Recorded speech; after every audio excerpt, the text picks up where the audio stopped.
Hi guys, today we will learn about Bohr-Bury scheme of distribution of electron in orbit।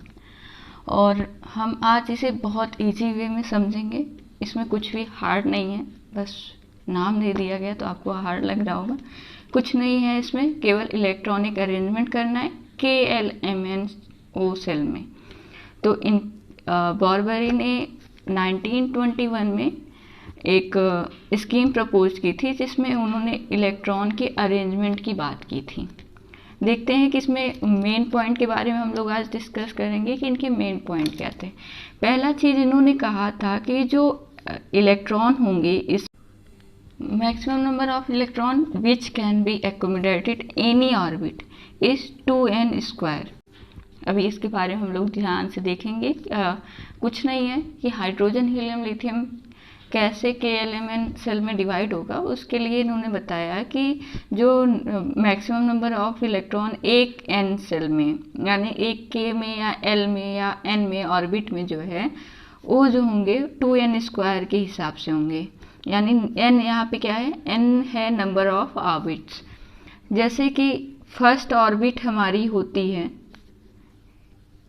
First orbit की अगर हम maximum capacity की बात करें K cell की, तो उसकी मैक्सिमम कैपेसिटी कितनी होगी 2n²। तो n इक्वल टू क्या होगा, फर्स्ट ऑर्बिट है तो n इक्वल टू 1 यानी 2n² यानी कि 2 × n यानी कि 1 का होल स्क्वायर यानी 2 × 1 इक्वल टू 2। तो K सेल की मैक्सिमम कैपेसिटी कितनी होगी 2। ठीक, अब सेकेंड ऑर्बिट को हम कौन सा सेल कहते हैं, L सेल। कौन सा सेल कहते हैं, L सेल। और L सेल की मैक्सिमम कैपेसिटी की अगर हम बात करें तो भी होगी 2n²। यानी n की जगह हम क्या लिखेंगे, n इक्वल टू 2। तो 2n² इक्वल टू 2n की जगह 2 का स्क्वायर यानी 2 × 4 यानी मैक्सिमम कैपेसिटी इसकी आई 8। तो सेकेंड ऑर्बिट L सेल की मैक्सिमम कैपेसिटी कितनी होती है 8। ऐसे ही अगर हम बात करें थर्ड सेल की, थर्ड ऑर्बिट की, जो कि थर्ड ऑर्बिट को हम कहते हैं M सेल। और M सेल की मैक्सिमम कैपेसिटी के बारे में अगर बात करें तो 2n² वेयर 2 × 3 का स्क्वायर। और हमें पता है कि ये कितना आ जाएगा 18, 9 2 18। फोर्थ ऑर्बिट की बात करें तो कितना हो जाएगा, अब आप सबको पता है कि फोर्थ ऑर्बिट कौन सा होता है, N सेल। N सेल में 2 × 4 का स्क्वायर, 4 का square equal to 2 × 16 equal to 32। तो इस तरह से हमें पता चल गया कि KLMN सेल पहला orbit, second orbit, third orbit, fourth orbit. First orbit में 2 होगा, सेकेंड में 8 होगा, थर्ड में 18 होगा और फोर्थ में 32 होगा। ये किसके हिसाब से है arrangement of electron according to Bohr Bury scheme of distribution, जिनमें इन्होंने पहला मेन पॉइंट दिया था कि मैक्सिमम नंबर ऑफ इलेक्ट्रॉन जो होंगे which can be accommodated on any orbit is 2n²। ये हमें पहला रूल समझ में आ गया इनका। अब हम सेकेंड रूल के बारे में बात करते हैं। दूसरा रूल इन्होंने कहा था कि जो मैक्सिमम नंबर ऑफ इलेक्ट्रॉन होंगे, मैक्सिमम कैपेसिटी जो होगी आउटर मोस्ट ऑर्बिट की वो 8 इलेक्ट्रॉन की होगी। और जो पेन अल्टीमेट ऑर्बिट है, जैसे कि आउटर मोस्ट ऑर्बिट की जो नेक्स्ट होती है उसकी 18 होगी। ठीक है, तीसरा रूल नहीं समझ में आ रहा है, ध्यान से देखते रहिएगा, सारे पॉइंट समझ में आएंगे इसके। थर्ड रूल होता है, इन्होंने कहा कि श्री नहीं है कि कोई जो ऑर्बिट है उसका मैक्सिमम कैपेसिटी कंप्लीट हो। जैसे कि मैक्सिमम कैपेसिटी फर्स्ट ऑर्बिट की 2 है, सेकेंड की 8 है, थर्ड की 18 है, फोर्थ की 32 है। ये जरूरी नहीं है कि दूसरा स्टार्ट होने के पहले वो मैक्सिमम कैपेसिटी उसकी कंप्लीट हो। ठीक है, बोर-बेरी ने कहा कि जब अगला ऑर्बिट स्टार्ट होने के पहले कोई और ऑर्बिट, कोई मतलब मैक्सिमम कैपेसिटी उस ऑर्बिट की कंप्लीट नहीं हो, ऐसा कंप्लीट हो ऐसा कुछ ज़रूरी नहीं है। In fact new orbit always starts when outer most attains attains 8 electron.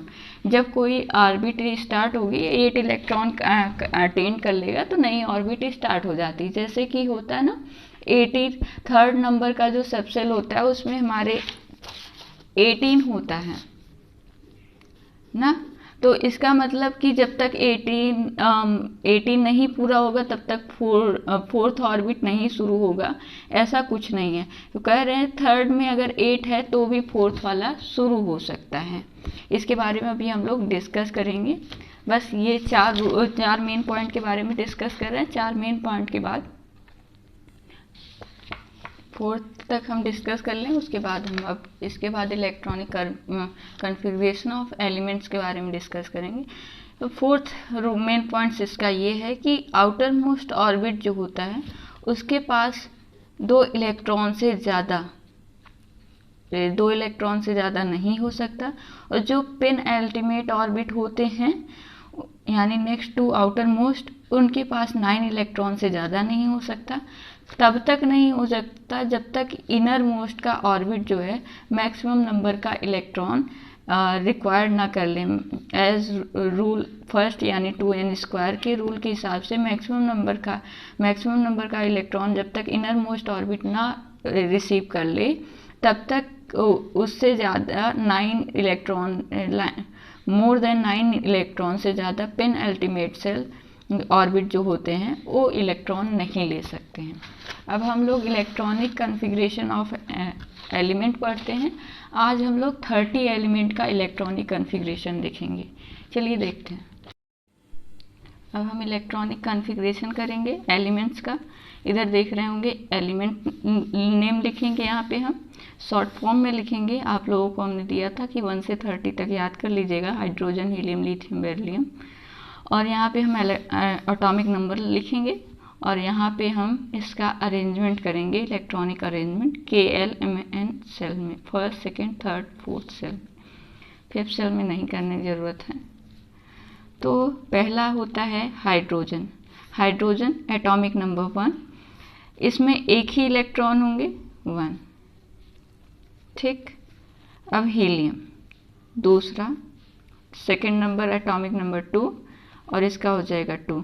तो हमें पता है कि K सेल में 2n² होता है यानी n = 1 होगा, तो 2n यानी कि 2 1 जा 2, इसमें 2 ही हो सकता है, तो इसका K सेल कंप्लीट हो गया।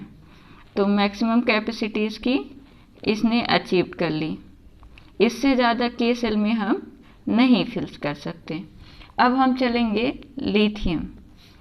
लिथियम होता है 3 में होता है, अगर इसका K सेल का मैक्सिमम कैपेसिटी 2 होता है और मैक्सिमम कैपेसिटी से ज़्यादा हम इस ऑर्बिट में नहीं भर सकते, तो 2 से ज़्यादा नहीं भर सकते और एटॉमिक नंबर 3 है तो इसके इलेक्ट्रॉन और 3 होंगे, तो 2 1, तो L सेल में चला जाएगा 1 इलेक्ट्रॉन, ठीक।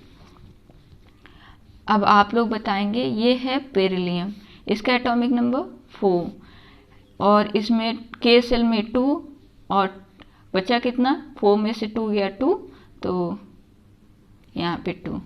बेरिलियम, बोरॉन होगा 5 एटॉमिक नंबर 2 और 3।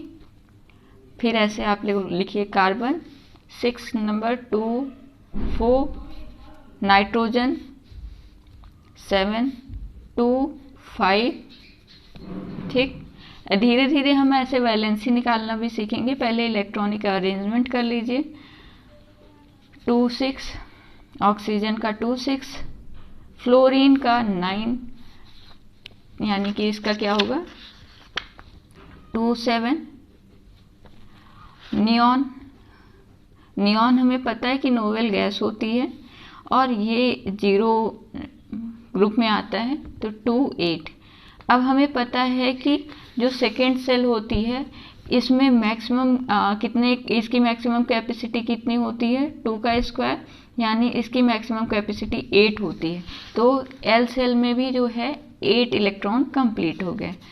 K सेल में 2 electron maximum capacity, L shell में 8 होती है। तो यहाँ पे भी हम लिखते हैं maximum capacity achieved,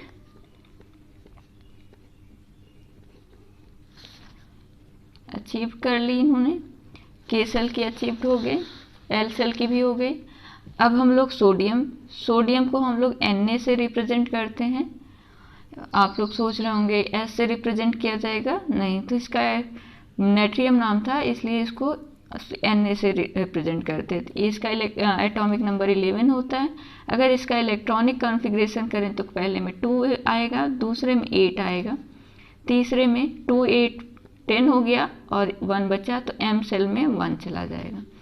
magnesium 12 number 2 8 2 12 हो गया Mg।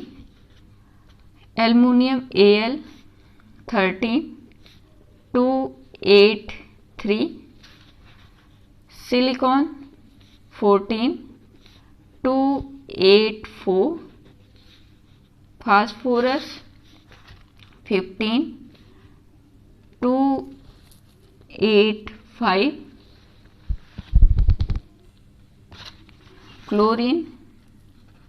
Phosphorus sulphur 16 2 8 6, chlorine 17 2 8 7, argon फिर नोबल गैस आ गया, इसमें भी इसका 18 हो गया, तो 2 8 18, इसका भी मैक्सिमम कैपेसिटी अचीव्ड हो गया आउटर मोस्ट का। हमने तीसरा रूल जो लिखाया था दूसरा, उसमें था कि maximum capacity of outer most orbit is of 8 electron. तो अब ये रूल आपको यहाँ पे समझ में आ रहा होगा कि जो maximum capacity of outer most orbit is of 8 electron, that of penultimate orbit. तो यहाँ पे इस थर्ड रूल का इस्तेमाल होगा, तो यहाँ पे मैक्सिमम ये 8 कंप्लीट हो गया। इसके बाद हम लोग आगे का इलेक्ट्रॉनिक कॉन्फ़िगरेशन करते हैं, अरेंजमेंट करते हैं। पोटेशियम को हम लोग K से रिप्रेजेंट करते हैं, जिसका नाम कैलियम था, इसलिए ये 19 पे आता है। 2 8 8 1, 2 8 10 10 8 18 18 1 19। कैल्शियम 20 नंबर, एटॉमिक नंबर 20 2 8 8, और यहाँ पे क्या होगा 2 होगा। तो इस तरह से हमारा 20 इलेक्ट्रॉनिक कॉन्फ़िगरेशन हो गया है एलिमेंट का। अब हम लोग अगले वीडियो में 22 30 करेंगे। आप लोग घर पे ट्राई कीजिएगा। थैंक्स।